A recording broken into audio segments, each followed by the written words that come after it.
Ladies and gentlemen, this is the Lights Out Sports Podcast special, the NFL Awards Show.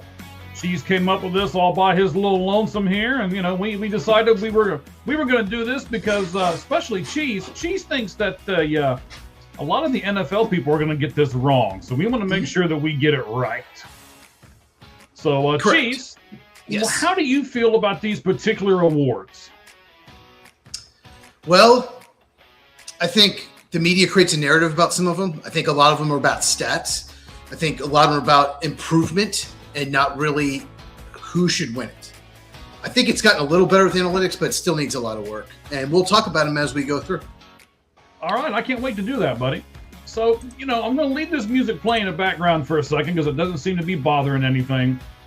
Now, I do need somebody to help me, because as I was doing all of this, it said there was some kind of error that occurred. And the last thing I want to do is do a complete show forever and a day and then figure out that we didn't do it right. So I'm going to check a couple of things here right quick to make sure that we are broadcasting here.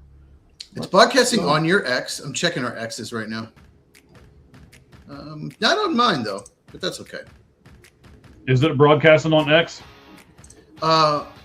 On yours, but not mine.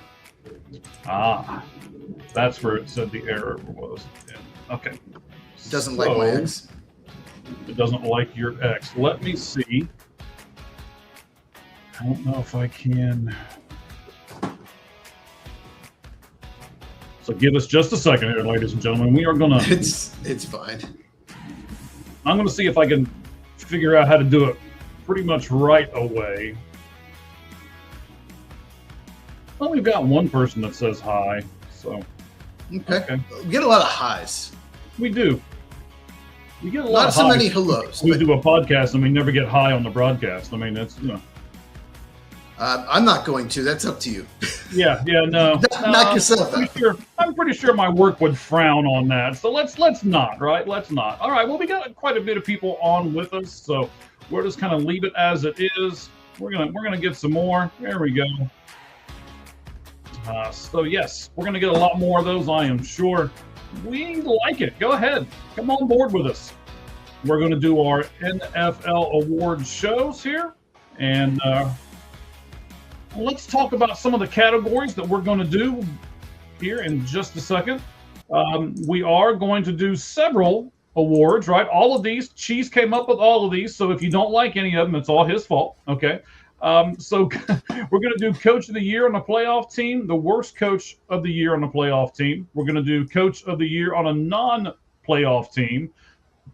And then worst Coach of the Year on a non-playoff team. We'll do Executive of the Year and worst Executive of the Year. We'll do Offensive Player of the Year and worst Offensive Player of the Year, Defensive Player of the Year and worst. We'll do Offensive Rookie of the Year and the worst Offensive Rookie of the Year. The best first-round pick, which I found this one really interesting, best first-round pick and worst first-round pick. We'll do Defensive Rookie of the Year and worst Defensive Rookie of the Year. And then we'll do Offensive MVP, Offensive Least Valuable Player, or LVP. And then defense will do the same thing. And we will conclude the show with the worst team that made the playoffs and the best team that made the playoffs. So, gonna have a lot of stuff to do today. Appreciate everybody that's already jumping on board with us. So, Cheese, before we get into our awards, right? I'm sure you're texting and then I'm getting a lot of texts. Here's the link, right? Especially since they're not, it's not on your spot. They're probably all going, "Oh my God, I can't find you." But they can find us. They can find us over on YouTube. Tell us what people should do, sir, when they get on either our YouTube channel or your YouTube channel, because you do it better than anybody. Yeah, so if you're watching on YouTube, what you do is, if you're new, you hit subscribe and turn on the bell for notification, because you never know when we could just go live, do a reaction. And of course, we do the podcast every Tuesday, 8 Eastern, 5 Pacific. And you go to my YouTube channel as well. Check out my videos. I did 2 today because a lot going on at Football with Cheese, CAGEZ. And once again, subscribe and hit the bell. And if you are on YouTube, hit that button that looks like this, the thumbs up button.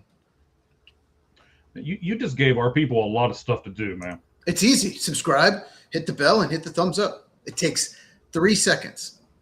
All right. 1 second for each one, right? Okay. Yeah. Before we get into these awards, we've got to talk about Matt LaFleur for a moment and your Green Bay Packers, okay? Okay. I don't want you to go off on a tangent too much. We'll save a little bit for tomorrow as well, because I'm sure we're going to talk about it tomorrow. There might be a decision made before the podcast tomorrow. So far, though, Cheese, I haven't seen a actual decision come out or a press release from the Packers. Have you seen anything that has officially come out from the Packers? No, nothing. Okay, so they've not made a decision as of yet. Correct. Okay. Give me the percentages. Do you think the Packers will re-sign him, play out his final year of his contract, or they're just going to go ahead and fire him? Which one do you think is the most likely to happen of those three? I'll just say the least likely is play out the last year of his contract. Ed Policy is the new team president. He took over in July. He's made it very clear. I don't want a lame duck GM. I don't want a lame duck coach. Both Brian Gutekunst, the GM, and Matt LaFleur, the head coach, have 1 year left on their deal. So they're either going to extend him or, 3 options: extend him, fire him, or trade him for a draft pick or 2 to a team that wants him. So the most likely is probably, unfortunately, extend him.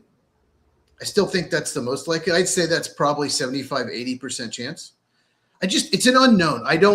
We have not heard, Ed Policy has not come out and said, we need to get something done with Matt. I want Matt here for a long time. That could be negotiations. You don't want to give away your leverage. If you tell the agent, oh yeah, he's going to be here no matter what, then you might have to pay him more. But we haven't heard him say that. A lot of team owners, Packers don't have an owner, but the team president basically is de facto owner. A lot of owners will say that, oh yeah, we're going to try to work something out. We're going to get. I never heard anything. I have no idea what's going inside his head. So the next best possibility is probably, believe it or not, probably trade him to a team that wants him. And the least likely is probably he just gets flat out fired. And they could mutually decide to part ways too. It's complicated. Yes, I'm figuring that out. I didn't realize that I was going to open up this can here. So, yeah, I was a little surprised, a little shocked here, and I was trying to see if I could get this thing to go on your X right at the moment. I don't know what happened there, but I was clicking some buttons and nothing seeming to work. So, if you're used to seeing this over on Cheese's X channel, it will be back. I'm not 100% sure what happened, but we'll figure it out before tomorrow's show. So if you do, I reposted your clip, so you can still watch it on mine. It'll just be under your heading. So it's on my. It's still there. Look at you being all smarticle and everything. Look at that. Yeah, there we go. I mean, we know what you want. You want Matt LaFleur fired. Yes. So let's say your dream comes true. Who do you want to be the next coach of the Green Bay Packers? Well, I want him no longer there, no matter whatever way that is. Trade, part ways, mutually, or fired. And Adam Schefter has said they are working on a contract or talking contract. That doesn't mean they're going to come to an agreement. To answer your question, though, I'm always a fan of up and coming coordinators more so, and that's typically what they do. I think the only coach since I've been since I was a little kid that they ever hired. Only 3 years ago, by the way, but go ahead, sir. Yeah.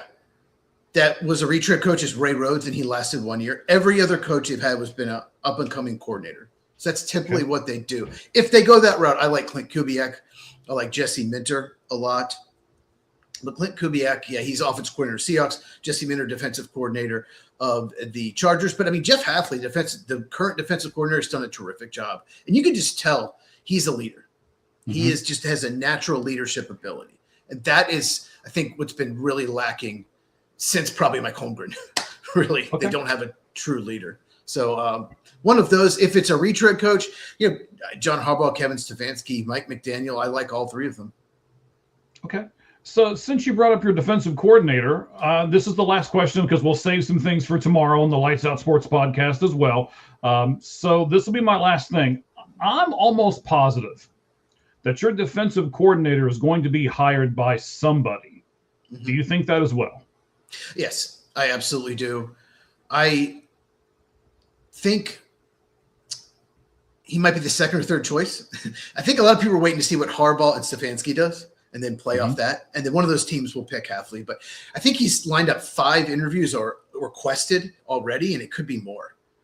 So, yeah, I don't think they'll keep him. It's a shame because the defense is there's just so much fewer breakdowns from Joe Barry. Just so much bad play calls where the defense is so exposed. They don't give up. The big plays just disappeared. If someone says, okay, the total yards, it's not a huge difference, but it's the big plays that don't give up. And so, yeah, I do expect him to get one of the head jobs. Okay. So I'm going to kind of connect everything, and then we're going to jump into our awards here. The first one we're going to do here in just a second. Well, one more thing I'm going to say before you do that. Yeah, go ahead. If you want to know more about the breakdown of how they could trade him, all the possibilities, I didn't want to go too off on it because I could talk, for 10 minutes. I think I made an 8.5-minute video about it. Just go to my channel at Football with Cheese. I made a whole video about that a few hours ago. So after you watch this, of course. Of course. Excellent. We appreciate that, sir. All right. So a lot of different things have happened here. And today I want to connect the dots here because you said earlier, I think I said it when we were coming on the air. I know you talked to me about it off the air. I see the comments. I'll get to those here in just a moment as well. But you had said, hey, I want to do this award show mainly because the NFL is going to get a lot of these wrong. And I want to make sure I put my opinion out there and get these guys right. Get them, give them the guys or give those guys the attention and everything that they deserve. Today, I don't know if you saw it, but everybody here in Arizona is going all kinds of crazy, right? It was reported that John Harbaugh had a phone call with the Arizona Cardinals today. And everybody's like, oh, we're going to hire him. Here he comes. He's going to have it. Man, the only thing that happened, guys, we're going to put all of this together. I'm even going to go back and say an Aaron Rodgers phrase. Relax, right? Relax. RELAX. Relax, people, right? And this is the kind of thing that you're talking about, right? People see just a little something and they just run with it.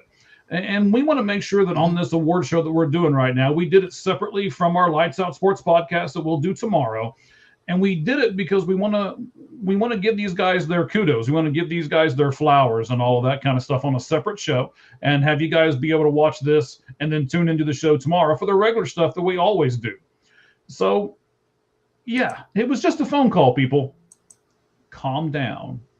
Relax. It means absolutely nothing. Hey, there's no reason not to listen to anyone who has an opening and see what they have to say, see their plan. There's no reason not to take that call if you're John Harbaugh. So I get it. One more thing before we go. I had this stat. I gotta say it. Give it to us. Because I don't want to forget. I might forget it tomorrow. Okay. Since in the Super Bowl era, there's been 176 occasions, okay, where a team had a 15-point lead starting the fourth quarter.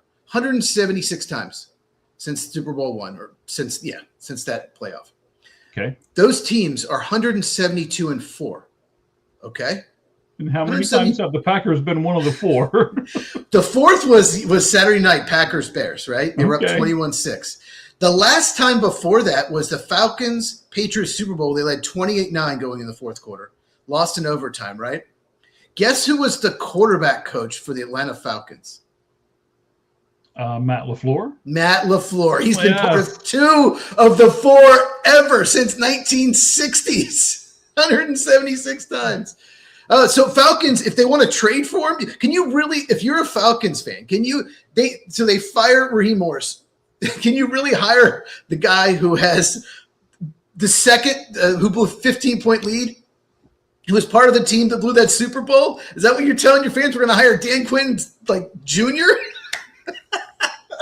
Anyway, I just want to put that stat out there. It's crazy. Let's get to some awards. All right, let's get to some awards. But thank you, Raman. We appreciate it. We say hi back to you, and everybody else that said hi to us so far tonight. Thank you guys very much. All right, so the first award we're going to do is Coach of the Year on a playoff team. Coach of the Year on a playoff team. How do you want to go about this, buddy? Who's going to take these? You gonna go first? You want me to go first? We're going to kind of go back and forth. How are we going to do this? I don't know. Hadn't thought about that. I'll tell you what. I'll go first. I'll go first on this one. We'll take turns. I'll go first. All right. So my Coach of the Year is Mike Macdonald of the Seattle Seahawks. They were, I think, 7.5 over under in Vegas, and I think we both took over, but we both, I think, thought they were last in the division. We just didn't think the Seattle team would be very good. They're good on offense. They're good on defense. Sam Darnold's had a good year. It's pretty incredible what he's done in 2 years in Seattle. And look what happened to the Baltimore Ravens defense in the 2 years since he left. It went from a great defense to a terrible defense. So I got Mike Macdonald, Seattle Seahawks. Who you got? All right. Well, first of all, let's throw this up here. Amy Small says Sean Payton. That's actually a pretty good pick, Amy. That's a great take by you. We appreciate everybody. Jump on board as we go through these awards. You guys give your picks too. We'll throw you up here. Thank you guys very much for doing that. I'm going to take a Mike as well, but it's not the same Mike that you chose. I'm going to go up to New England and go Mike Vrabel.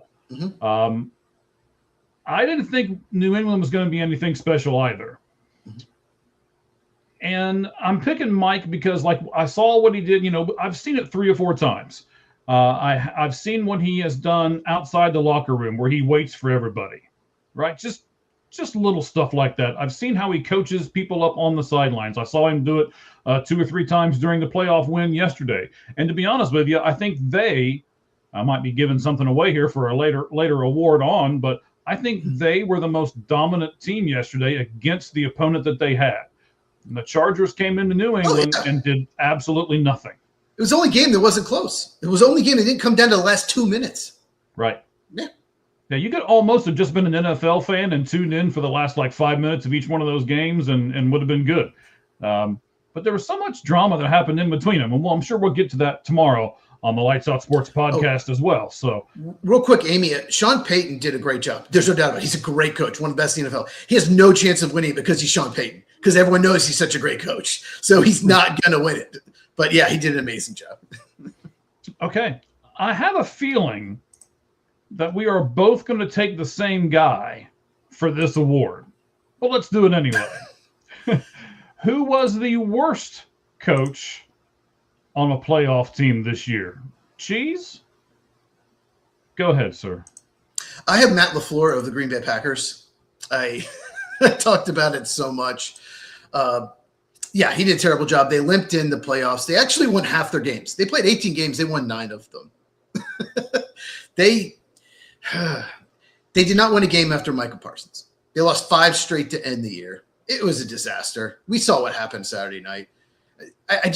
You can't blow that many games. I got another stat for you about Matt LaFleur. Go ahead. Okay. The Packers blew. You know I do. Yes. Okay. The Packers lost 4 games, playoffs included, where they led by 9 points with 5 minutes to go. Yes, Crazy. We heard that. Yes. Cleveland, Dallas, didn't win. Dallas was a tie. Cleveland, Dallas, Denver, Chicago twice. And technically a third time. No, they beat Chicago the first time. Just two of the. Oh, that's right. That's right. That's 5 games hit double-digit leads in the fourth quarter. That's just crazy. So yeah, who you got? That's a crazy stat. But you know what? We are going to take the same person. Matt LaFleur is the worst coach. I mean, yeah. I kept, I watched your videos, obviously, but at the same time, I also know that you're a big Packers fan, and there are times. I mean, it's hard for me to do it as a Bengals and Cardinals fan because it's where I used to live and where I live now. It's hard for me to kind of separate myself from those teams sometimes. And when I see your stuff, I wonder, okay, is this really how he feels, or is this because he can't separate himself from the team that he loves? But I watched Matt LaFleur screw that game up so bad. Yes, that was awful. I mean, they had the lead. They looked like, to be honest, they looked like that they were dominating them more than what New England was dominating the Chargers. And then all of a sudden, they couldn't do a darn thing. And they went 3 straight 3-and-outs, and you're just like, what is going on? It's not like the Bears have suddenly changed anything. I sent you the link in your X on the I think he's a broadcaster or whatever that's Kirk Benkert. Yeah, he does a YouTube channel. He's a former Packer Falcon quarterback. Yeah. Oh, there's an interesting take. Yeah, some people are saying LaFleur is NFC Mike Tomlin. Mike Tomlin has the Super Bowl. That's the difference. Okay. Uh-oh. Now, I would love that. I would absolutely love that. Amy, you're doing a fantastic job here tonight, girl. So let me just ask, Cheese, would you be okay if Matt LaFleur stays, but he gets a good offensive coordinator to call the plays for him? Because now before you answer, I'm going to set this up a little bit. I think he's a decent coach, but I think he's another one of these guys that just can't do everything. He's overwhelmed. He is. And he just doesn't do it well enough. Even though he's like, oh, I am Matt LaFleur and I can do everything. And it's like, no, you're proving to everybody that you might be Matt LaFleur, but you can't do everything.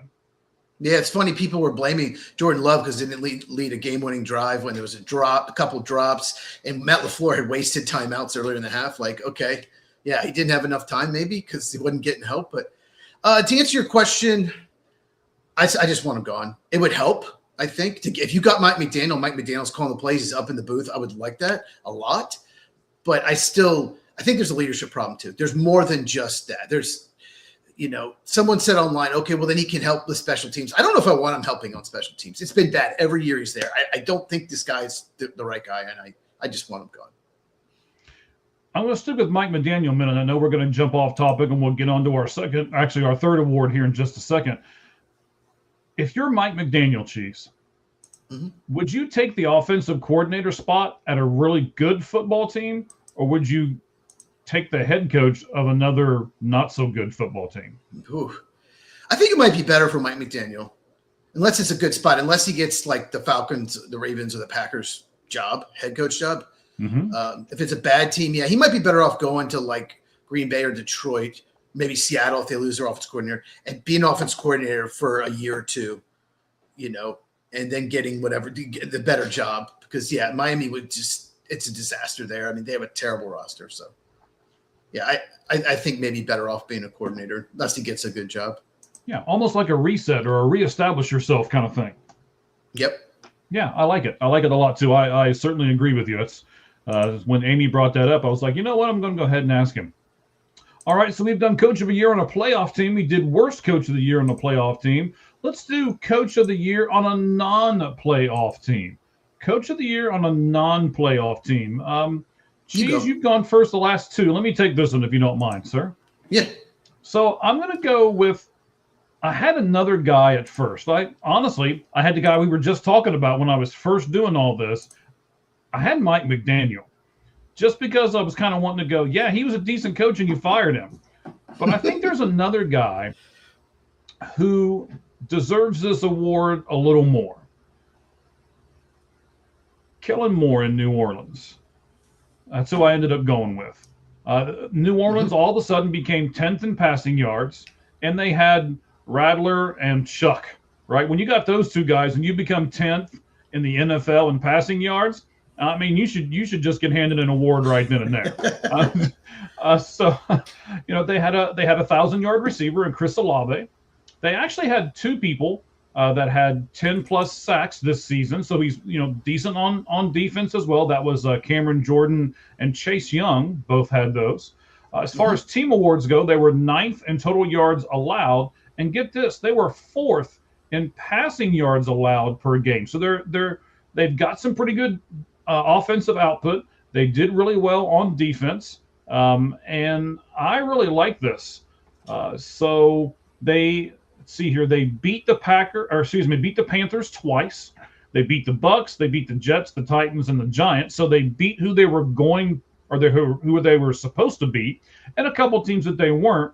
And then when you look at the teams they lost to the Patriots, the 49ers, and then a bunch of animals. You ready?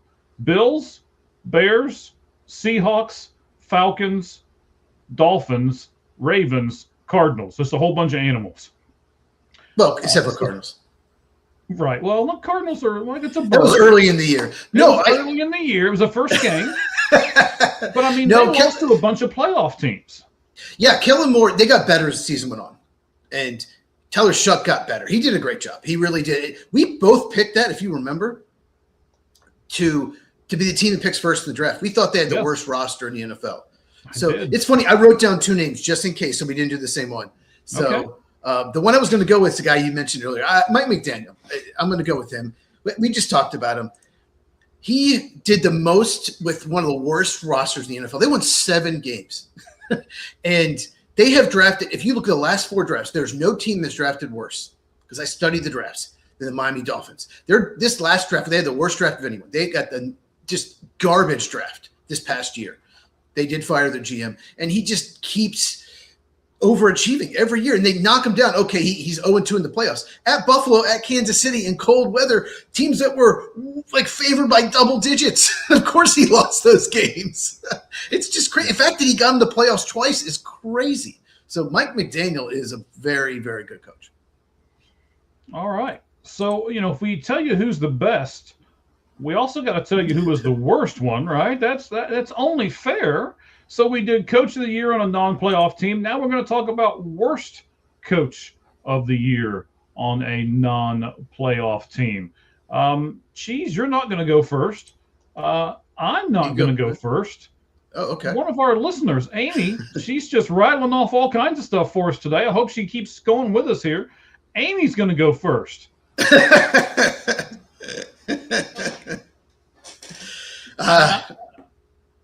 I don't know about you, but I kind of agree with her. Go ahead. What's your pick? Well, that is my pick. I was going to go. That's my pick too. Really? See, look at this, Amy. Look at that. He was awful, but go ahead. You go first. Wait a minute. Before we go too much further, Amy, wait till after the show, okay? But then you may have to go to the emergency room and get your head examined, because you're thinking along the same lines as both of us. That's. And when you go to the urgent care, you just say, I was listening to the Lights Out Sports podcast, and I did this. I picked the same pick as Mike and Cheese, and they said to go get my head examined. So here I am. All right, just blame it on us. So yes, Pete Carroll was just horrible. We said it. I wouldn't have. Smitty's going to come on here and give us here. But I'll get to you, Smitty. I wouldn't have hired Carroll in the beginning. Both of us said that. He's like, what, 70-something years old? 73 at the time of hiring. Yeah. So he was like now. Yeah. Probably. He was like a waiter at the Last Supper. He gave Jesus his appetizers. You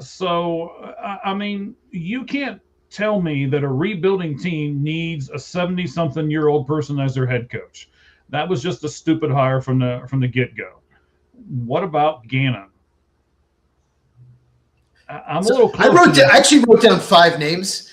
He was one of them. There's a lot of bad coaches this year on bad teams, but Gannon didn't do a good job. They lost a lot of close games, but I'll let you talk about Gannon, because I don't really want to talk about Gannon, because you and I both know I didn't think Gannon deserved to be fired. So I'm not going to go with this narrative and and say that he did. I'm not going to backtrack on it now, but Schmitty's saying Gannon's not great. You're saying Gannon's not great. I'll let you and Schmitty talk about Gannon, and I'll just sit over here and watch. Well, it's just I expected improvement. The defense got better.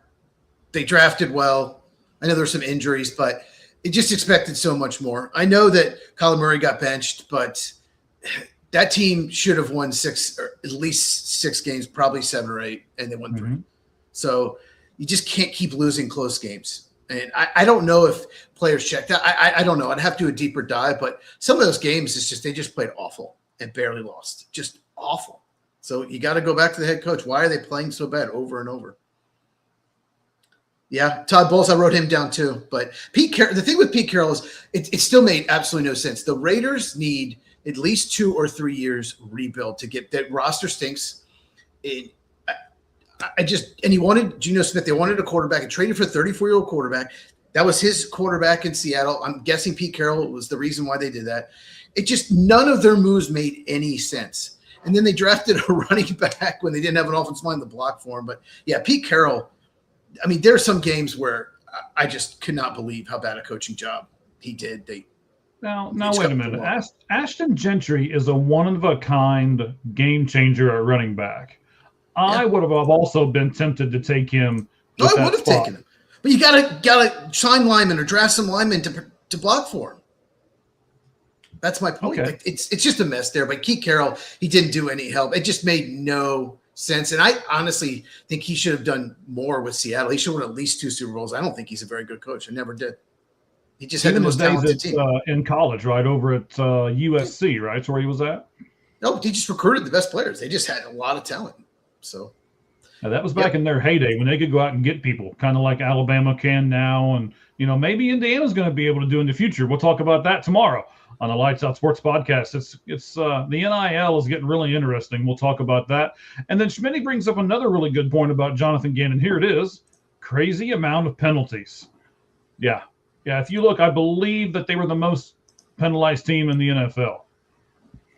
So what you're saying is correct, I guess. I'll jump on this for a moment and say that losing close games is a coaching thing, not necessarily a player thing. Getting a lot of penalties is a coaching thing, not necessarily a player thing, because that's what that coach is there for, is to coach them up. And if he can't do that, then he probably doesn't deserve to be there. So yeah, it's not just losing close games. It's just almost every close game they lost. It was crazy. But yeah. All right, so let's jump into the executive of the year. No, you don't have to be sorry. Hang on. He says, sorry, y'all, I can't stand Gannon. You don't have to be sorry. Well, he's gone. Yes, give us your opinion. He's gone, so yeah. Yeah. Look, ladies and gentlemen, you don't have to give us opinions that are the same takes as ours. That's why we do this, right? Not always do my choices and Cheese's choices line up. In fact, it's honestly better podcasting if they don't. So, jump on here, ladies and gentlemen, and give us your opinion. As long as you're not stupid, we'll put you up here on it, and we'll go with it. So, Schmitty, Amy, Ramen, there's a whole bunch of other people. Thank you guys very much. We had a lot of comments tonight. Or if you're a Bears fan, which means you are stupid. You just gotta poke that bear, don't you? Like literally. All right, what about executive of the year? Okay, so I have Elliott Wolf. He's the general manager of the Patriots, or some executive.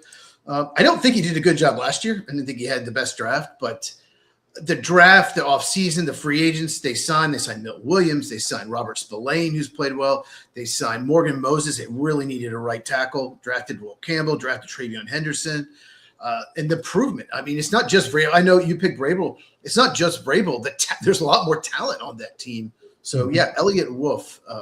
And they brought in the right people. The tight end, what's his name? Henry, I believe, right? Just a really good fit there. Not necessarily a tight end. I'm sure when they signed him, there was no one in New England that was, jumping up and down and doing cartwheels down the sidewalks or anything over it. Yeah. But he fit the system, and they did draft a lot of people that did that fit the system that they already had. And when I said I didn't like his first draft, besides Drake May, after that, Drake May was a great pick. But after that, I mean, he could have had Ladd McConkey and traded back. I mean, there's just man, it's like if Lamicki was on that team, they wouldn't have had to sign Stephon Diggs, who's got maybe in some trouble. But all right, who you got? This year's draft's going to be pretty rich, I think, in really good receivers. So they can get a good receiver in this draft, even picking down where they're going to pick at. So it's deep at receiver too. It is. It really is. I picked a guy for a little bit different reason than what you did. I went with the San Francisco 49ers, John Lynch. Okay. I like him a lot, number one. Number two, he played in the NFL, so he knows what's going on. Three, the camera always pans to him. He is always on the sideline towards the end of the game. He's there to support those players. He's there to support the coaches. They've made some really good hires over the years. They have signed some people that keeps them there in 49ers red and maroon, whatever you want to call that color, that keeps them there. So I think he's made some good choices over the years. And he went from, if you remember, he just ushered a team that went from last. Well, I guess they didn't go to first because Seattle was in first place, but they went from last to, they won their first playoff game over the weekend. So they actually finished third in the division, believe it or not. Did they? Seattle? Yeah. Oh, yeah, the Rams. That's right. You are right. They tied the Rams, but technically they're in third place. And they won a playoff game. They won at Philadelphia. Mm-hmm. So the Phillies looked terrible, the Eagles looked terrible. Yeah. Yeah. Even and the Phillies did too. We'll just throw them out there too. They look awful. All right. So what about the worst executive of the year? I have Duke Tobin of the Bengals. Or do I have Mike Brown, the owner? I mean, whoever's making the decisions, they did not draft well. They completely effed up the Trey Hendrickson situation. They should have traded him or extended him and not allowed him to go to free agency now, where they're going to get maybe a third-round compensatory pick. Just trading for Flacco, that was even dumb because they won probably a couple games that they could have gotten a better draft pick. I just didn't like anything the Bengals did this year, like not one thing. So I'm going to go with Tobin. Who you got? Oh, I love it when our fans chime in because I'm going to agree with Amy. Okay. Amy, you're on point tonight. I thought about him, but I put down two. I actually did put down the Bengals staff as you just went through for a lot of the same reasons. I almost said Andrew Berry. Andrew Berry's the other one I wrote down, but yeah. Anyway. Yeah, for the Browns, yes. Yeah. But until Jerry Jones proves to me that he actually wants to win and he doesn't want to bring attention to himself and attention to his brand, and all it is making money, then this is going to be my standard answer every year until he does that. If I'm a Dallas Cowboy fan, and I know we've got some out there, Cowboy Reggie's probably listening, or he will on a tape delay, depending on what his work schedule and stuff is for today. Until he proves to me that he wants to win, that's what an owner should want to do. And I don't think he does. I think he wants to make the most money, and I think he wants to put the most spotlight on himself, and that's what he's concerned about. And until that changes, he's the worst executive every year. He wants to maybe he'll talk about the Cowboys 365 more so than winning. And I hope his son Stephen Jones, because Jerry Jones got to be in his 80s. When he passes, I hope Stephen Jones just is a leave-alone owner, hire people that know what they're doing, and try to win for the Cowboys' sake. Actually, I hope Jerry never dies. All right, let's go off the Cowboys for a second. Let's go to our next category. Now I want to ask you why you put, because again, ladies and gentlemen, all these awards were cheese awards, right? So there was no meat and potatoes; they were just cheese awards. Anyway, so you put Offensive Player of the Year, and then down the line we're going to do Offensive MVP. Yes. In your opinion, please explain to me the difference. I know what I decided the difference was, but when you were looking at it, what did you think the difference was between Offensive Player of the Year and Offensive MVP? Offensive Player of the Year is a stat award. Just I go on like who is the best like stats. Really a non-quarterback. That's kind of what I did because the most valuable player is a quarterback. They control so much of the game. So I picked the best non-quarterback as far as like offensive player is what I did. What did you do? So Amy also threw out the GM for the Jets. I put that up there real quick. But Schmitty, I kind of agree with you. And here's the thing, right? I think we talked about this a couple of weeks ago. How in the world can you have two 1,000-yard receivers, a 4,000-yard quarterback, and a 1,000-yard running back and not make the playoffs? You can be the Dallas Cowboys. That's Well, how the you defense can. stinks. Well, the defense does stink, but yeah, that's crazy. But, yes. So the way I ended up doing it was MVP to me, most valuable player, means if you take them away from that team, they would just be terrible. So that was the kind of the distinction that I made off of it. So, just kind of qualifying that with everybody who's listening to us right now, we're going to do the MVP awards in a little bit, but right at the moment, we're going to do Offensive Player of the Year. I should have got drum rolls for some of these. I should have had a drum roll thing. You want to go first? Your turn to go first. Go ahead. I mean, I want to make sure we put things up there when people brag on us. So I want to leave this up here for a couple seconds longer. Okay. Oh man. Okay. So Offensive Player of the Year, 715 yards. He was second in the league. 129 catches, first in the league. 10 touchdowns this year, tied for second.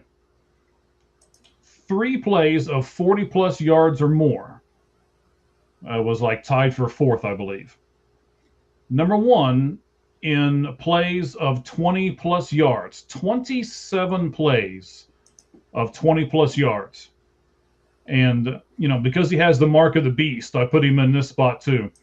Yards after catch, he was third in the league, and he had 666 yards after the catch. So this guy, Puka Nacua, Offensive Player of the Year. I knew it was Puka Nacua or Jackson Smith-Njigba. Based on those stats, it's got to be one of them. I also went with Puka. If he didn't get hurt, he was on pace for like 171 catches at one point. The record's like 140 something. Like, he's just always open. I'm watching the game against the Panthers on Saturday. He's just always open. It's not like they're not trying to cover him. The Panthers actually have a decent secondary. It's crazy how open, and he's like I said, he's hurt a lot. He plays hurt. He's just so good. And I think he was a 4th or 5th round pick. Crazy. So yeah, also, hey, we were agreeing too much. Hopefully this is not good. Sorry about this. It's not good. Yes. But I will say, and the reason why I put Puka here, I will have another receiver later on for my offensive MVP. But I put Puka here because they have other weapons on this team, not just him. So that was my distinction. The other team I don't think has near as many weapons. So I'm going to give that guy MVP. So we'll get to that in a moment. So both of us went with Puka for the Player of the Year. How about the worst Offensive Player of the Year? You want to go? Or you want me to go first? You go. All right, I'm going. All right, 41 receptions, 608 yards, and 4 touchdowns. And he was supposed to be like the next coming of Christ on the receiver field. And he's just not done it. I'm probably a little more, I don't know what 9 means. Is that Puka's number? Is that what that is? J.J. McCarthy. Oh. He's picking J.J. McCarthy. No! Smitty, what are you doing? Don't make me ban you. No, I'm just kidding. We wouldn't do that anyway.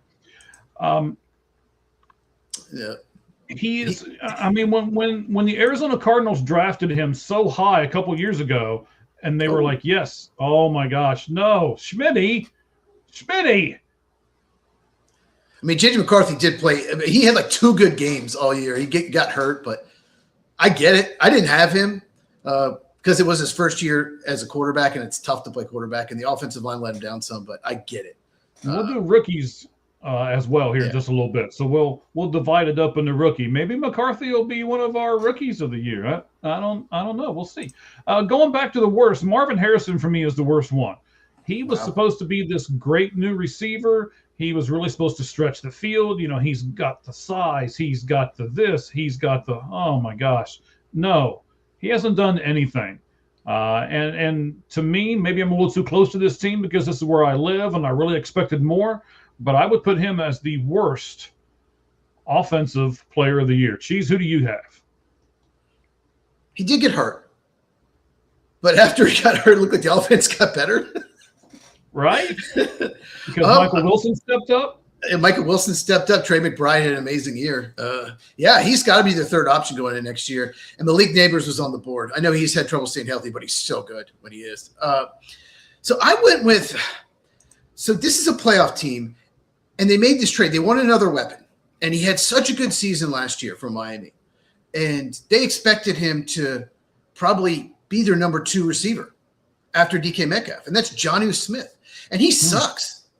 He's never been a good blocker, but there's just so many times where he's not even giving effort in blocking, and he has no separation. It just looks like he's out there, and he doesn't want to be there. Like Darnell Washington and Pat Freiermuth are better players. He's at best the third best tight end on the team. They traded for him, and we're about to watch him play. He sucks. And he caught like over 80 balls last year for Miami. I don't know what happened, but yeah. So my worst offensive player of the year is Jonnu Smith, tight end Steelers. All right. So remember to watch the game because I can't see the game from where I'm at. So make sure we don't go over the kickoff of the game. We got about 25 minutes to go. Okay. 25, 30 minutes. We'll finish by then. Yeah. We'll be good by then. Okay. Defensive player of the year. And I hate to take the layup. I'm going to go first on this one because I took the layup. Okay. I mean, I hate to take the layup, but when you've got 23 sacks and the next person on the board has 16 and a half, which by the way is Brian Burns, you're the defensive player of the year. Myles Garrett, Cleveland Browns, defensive player of the year. I mean, yeah, you have to. You have to. I mean, it's a record breaking, and he's a terror. He's an absolute terror. There's literally games that probably cost them. If he'd been out for the year with injury, they'd probably be picking first. But there's literally games they won because of him. A couple close games, but he just took over. So, yeah, I mean, that's easy. I don't think we need to say much more. I got Myles Garrett as well. All right, who's your worst defensive player of the year? Well, I told you coming into this that there were some of these defensive things that I was like, worst defensive player. I mean, there's a ton of these guys. So I wrote down a bunch too. So they all seem to play for the Bengals, if you guys don't know. So here's what I did. I took the worst defensive team, and it's by far the Cincinnati Bengals. The Cincinnati Bengals this year had 171 missed tackles, and the next closest team to them had 131 missed tackles. If that tells you anything about that defense in Cincinnati. I watched it almost every game this year. Just terrible. And I couldn't pick one. So I just picked the whole team. There you go. Worst player, team, worst everything. Cincinnati Bengals. And they drafted a lot of defense this year. But anyway, they drafted a lot of defense forever. I went with a defensive back, and this guy used to be amazing.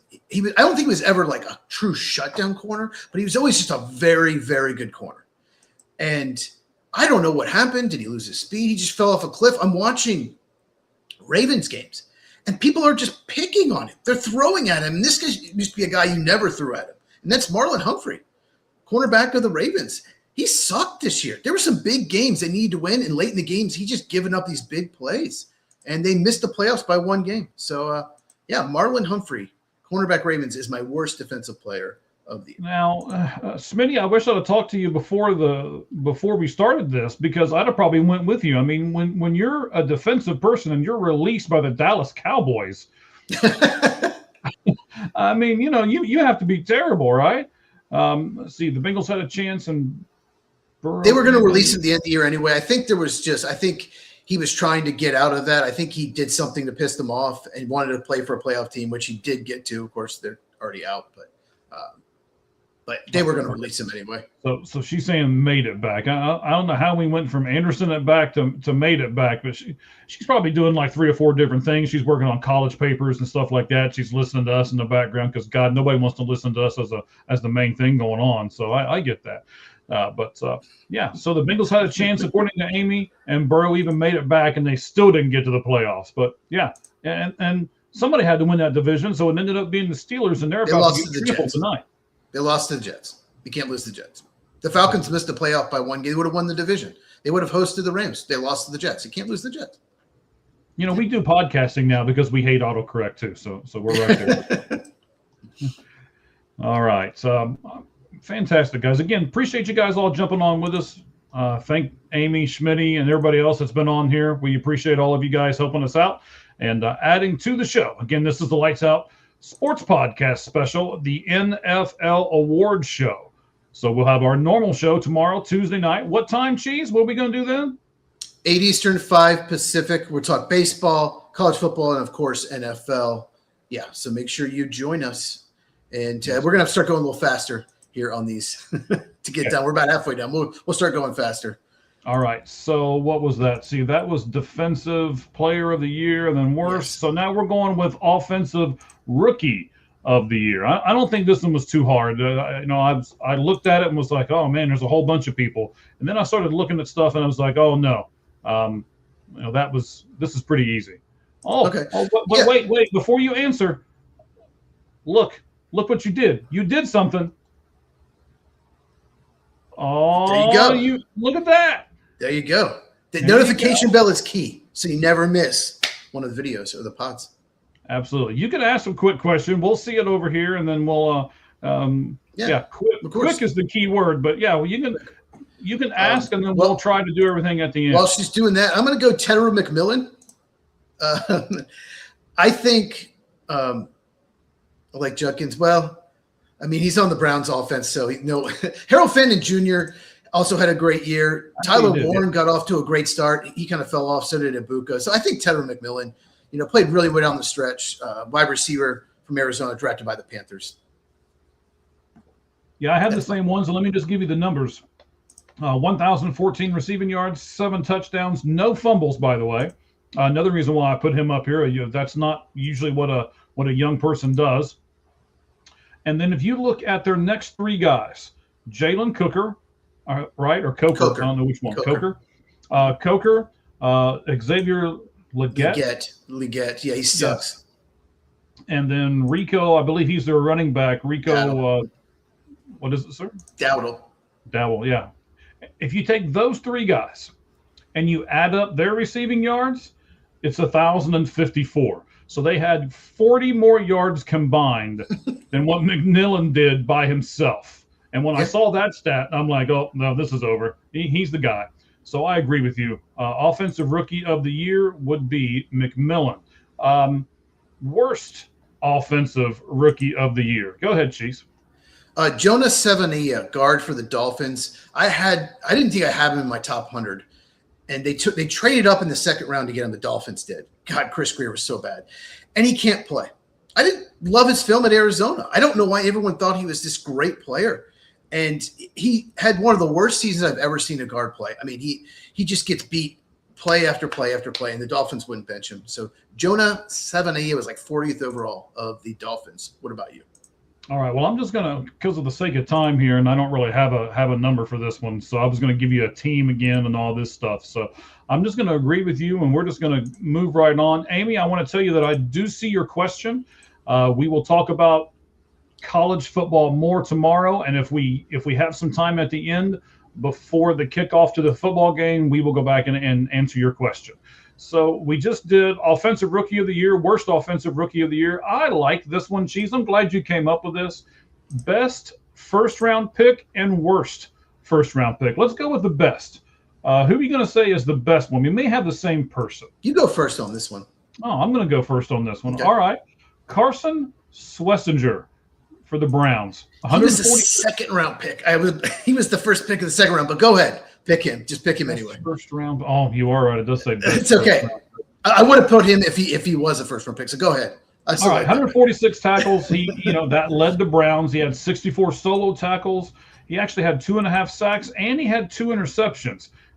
Now, I know it's the Browns, but ladies and gentlemen, you guys also know the Browns got a decent defense. So, yeah, I get it. I apologize and admit to the fact that yes, you're right. He was the first pick taken in the second round. But I'm just trying to give you more value, Cleveland. It's the only time you're ever going to get mentioned on the show without having the word worst in front of it. So let's give Cleveland a little love. Go ahead, Cheese. Who did you pick for the best first round person? Yeah, that's why I didn't pick Andrew Berry for worst executive, because he did get Harold Fenton Jr. and Carson Schlesinger. So Okay. I had to give him some credit for that. He All right. didn't do the great job with quarterbacks. So I could have gone Terry McMillan, but this is not a stat award. This is the best first-round pick. And I'm actually going to go to Chicago, the Bears, Colston Loveland, tight end. When he came out, I had Tyler Warren ahead of him. I would have taken Warren ahead. And Warren had a better first half. But I tell you what, Colston Loveland, he was healthy. When he got fully healthy, he had an unbelievable second half. And he just torched the Packers in that fourth quarter. And what's the price? He's so athletic, so good after the catch, downfield threat. But he also is a much better blocker than anyone gave him credit for. That was not on him. He won't block. He actually is a decent blocker. So, yeah, I think Colston Loveland, 10th overall, right now is the best first-round pick. Yes, the Bears.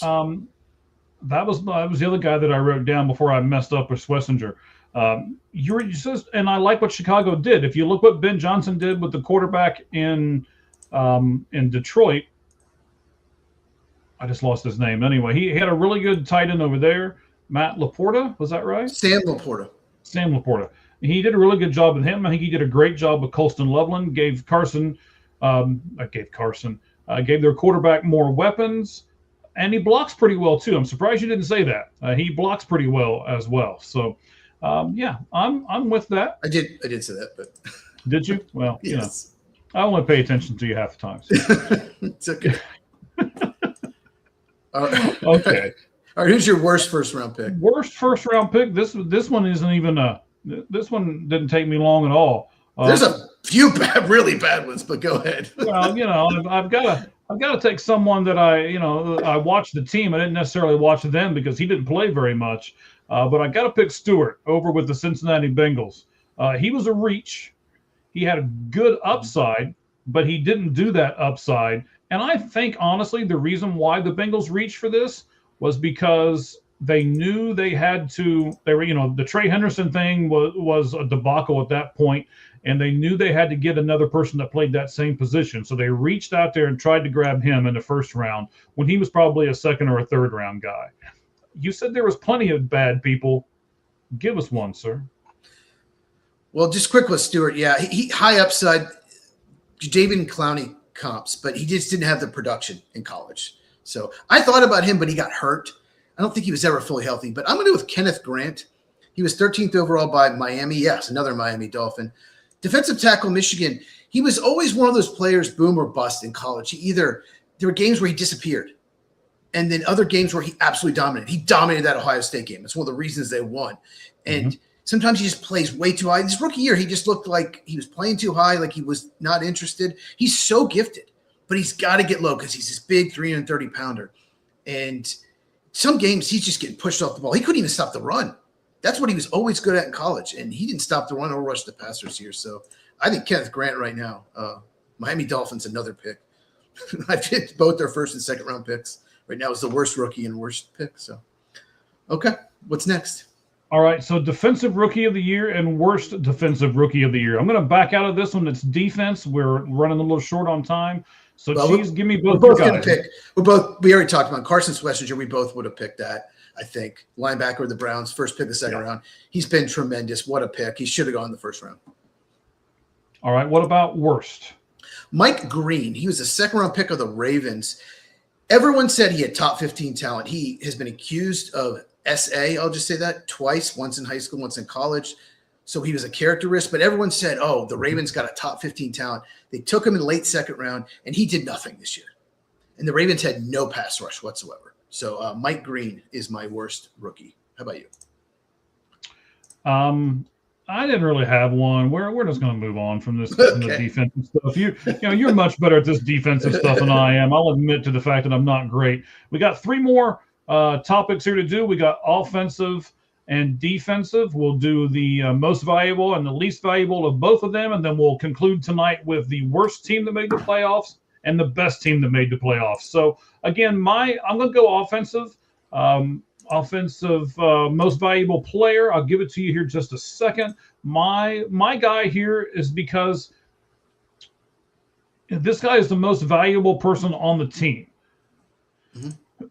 Excuse me. So here's what I went with: 119 receptions, 793 yards. He has, and this was the big one for me. I don't even know if you know this, Cheese, but think about this for a second. he had 8 times in the season where he gained 40 or more yards on a play. Yeah. He did that 8 times this year. And it's Jackson, Smith, and Jigma for the Seattle team. And like I say, I did this because they don't really have a number 2 guy, as far as I'm concerned. Nobody that even compares close to that. So because of that, if you take him off of that team, I'm not even sure if they make the playoffs. So yeah, that's the reason why I come up with what I've got. And we got a lot of comments over here, so I'll keep clicking while you keep talking. Go ahead, buddy. Yeah, I'm going to do the thing that the person's going to win. I try to think of someone else, but I have to go with Stafford. 46 touchdowns, 8 interceptions. You take him off that team, it's just he had a tremendous year. It's the best year he's ever had, and he's like 37 years old. It's incredible. He's never won MVP, so yeah, I'm just going to go with Matthew Stafford. I can't wait to find out who your team is. So I might just pick him intentionally. I swear, if my team's the worst, man, but I'm going to flip. I might not pick the team people expected, but all right. Who's your least valuable player? So least guy, I have to put this quarterback in there, but and it's because he got hurt and he didn't do the production near as well this year as he did in years past. Jaden Daniels is my least valuable player. Yeah. I didn't see injuries. I didn't take them into consideration. I did take injuries into account. So, okay. But he had a quarterback rating of 44.8. I was looking up a lot of different stats on a lot of different quarterbacks. He only had 8 touchdowns and he threw 3 interceptions. So I know he got hurt, but that doesn't mean that your quarterback stuff can be that low with just that few of touchdowns and that high of interceptions. So let's see here. You got Schmitty gonna correct himself here. Yeah, he did have a good year. He really came on. Mm-hmm. Nick Emmanwar, yep. And then I assume that this is going to be offensive, the MVP, right? Jackson Dart. And then up and down. Like the second time, yeah, okay. Up and down. There's some things to like, but he's too reckless. Gets hurt too much. We'll see what happens in year 2. We'll see what happens moving forward. So I gave you my worst. Who was your worst, Cheese? I wanted to say Brandon Ayuk because he never played. He basically gave up on his team. But since he didn't play, I'm going to say Geno Smith. Geno Smith was terrible. Some games he was like he was trying to throw to the opponent. So the Raiders are picking first. One of the reasons is because he's terrible. Okay, 2 quick ones left. Yes. All right. Defensive MVP. No, she's saying for worst player. She was saying Jackson Dart for the worst offensive. Oh, wow. I wouldn't say that. He had some decent games in there. There's talent there, but I get it. Yeah, I didn't play that great. Yes, we'll all 3 agree with this statement. Yes, he does. Who's not going to because he's going to get a big payday, so he's not going to. MVP, I did the same thing you for defensive MVP. If you take this player off the team, where would they be? So who's your defensive MVP? So I didn't go with a player. I actually wanted to introduce a stat that I love. It's called the Havoc play. For those of you who are unfamiliar, it is when a team gets a play, when a team gets a pressure, a tackle for loss, a forced fumble, an interception, or a pass breakup. And I didn't take one player, I took a team because this team does it 43.4% of the time. They get one of these, either a pressure, a tackle for loss, a forced fumble, an interception, or a pass breakup. And I'm like, wow, 40. It's called a Havoc play, 43.4% of the time. It's the Houston Texans, and we're getting ready to watch them just absolutely destroy the Steelers here in a moment. So, I had to put those 2 things together. So I gave you a team for defensive MVP and not a player. Who was yours, Cheese? Yeah, Will Anderson's had a great year for them. Because of Myles Garrett, no one's really talking about it, edge rusher for Houston. But I'm going to go with Micah Parsons. They lost 5 straight after he got hurt. He had led the league in double and triple teams. Teams schemed around trying to stop him. There's no more important player on that defense than Micah Parsons. So I think that's pretty obvious. I picked that. Who's your defensive least valuable player? All right. So again, I know you didn't look at injuries. I did. I did this again. Torrey's ACL only had 9 solo tackles and 2 sacks, but yet he cost the San Francisco 49ers $34 million this year. So I put Nick Bosa as my Nick. He got hurt. As my L MVP. So I also have a Green Bay Packer for my least valuable player. Another in the same position as Micah Parsons. Oh, there we go. Okay. Sorry, skip for a second. I'm going to go with Rashawn Gary. Rashawn Gary tore his ACL back in 2022. He's never been the same. And this year he just checked out. There are plays where he just doesn't run hard. If another defender's closer, he'll just stop running. It even happened this game. There was a play where Carl Brooks was closer to Caleb Williams and gets in quarterback hit, and he just stops. And everyone said now that he has Parsons, he's finally going to get his first 10-sack year. And do you know how many sacks and tackle for losses combined he got the last 10 games, Mike? No, sir, I do not. The same amount as you did. 0. He basically checked out. He will not be a Packer next season. They're either going to trade him or cut him. So, yeah, Rashawn Gary sucks. All right, interesting. We got one topic left. Let's go ahead and cover that one. It is the worst team that made the playoffs and the best team that made the playoffs. Let's go with worst first. So the worst team that made the playoffs, I don't think this is much of a stretch. I mean, I'm not even sure if they decided to be in the, or if they deserved to be in the playoffs to begin with, but I went with the Carolina Panthers. But I will give them a little credit. They looked better against the Rams than I thought they would. They did give them a run for their money, even though they had, I believe, 2 turnovers and everything else. They still made it a pretty good game. But yeah, I mean, when you can't even get a winning record, I'm not even sure if you deserve to be in the playoffs. You should just be knocked out, and we should choose another team that has a winning record. But that's a different story for a different day. I get that, and I thought about them, but I went with an AFC team, and I hope it's not that guy's team. But I'm just like right now, who's the worst team in the playoffs? Like, and so injuries are a factor here. This is like picking a team. The offensive line, it's probably the worst offensive line I've ever seen in my life. They can't run block. They can't do anything. And the reason they're in the playoffs is because they have a really good quarterback, Justin Herbert. It's because they have a really good coach, John Harbaugh. They have a really good defense corner, Jesse Minter. But the Chargers suck right now. I just don't know how they won as many games they did. Maybe Jim Harbaugh should be coach of the year. Maybe Herbert should be MVP because they have no business being in the playoff. That performance last night was pathetic. So the worst team right now, I think the Panthers would beat the Chargers right now. So I'm going to go with the Chargers. But next year, if they have another good draft and get some, they're going to get their offensive tackles back. They need some help on the interior. If they fix that, they could be really dangerous next year. I will tell you that as the game was going on, towards the end of it, I put it out there on the X Universe because on our Lights Out Sports podcast this past Tuesday, I said the reason why I wasn't picking the Chargers is I'm not doing anything until Justin Herbert proves to me that he can win a playoff game. So I don't have to pick him next year either. So he was running for his life. There's nothing he could do. It was not his fault. There's nothing he could do. So that's the same thing that I thought about the Bills.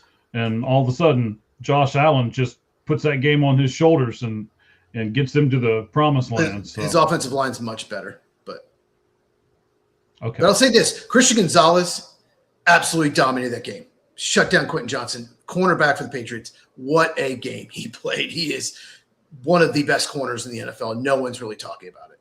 Except Chris Collinsworth did talk about the game. They did focus on it, so that was good. But I want to talk about this tomorrow. I don't think we're going to have enough time to do it right now. What were your favorite people doing the broadcasting? I want to talk about that because we had all of those guys like back to back, and we got to hear them all. Not a fan of Tom Brady. I think he's gotten better this year, but I'm not a fan. Some people don't like him. I like Nansen Romo. I like Tony Romo. I like how he breaks down games. I do. He says stuff that's going to happen before it happens about half the time. So I like him. Some people don't. I don't like Brady. Herb Street, give me a break. I mean, and Chris Collinsworth is very knowledgeable, but he knows he's knowledgeable. Score prediction. Steelers win 20-17. I'm sticking with the Steelers.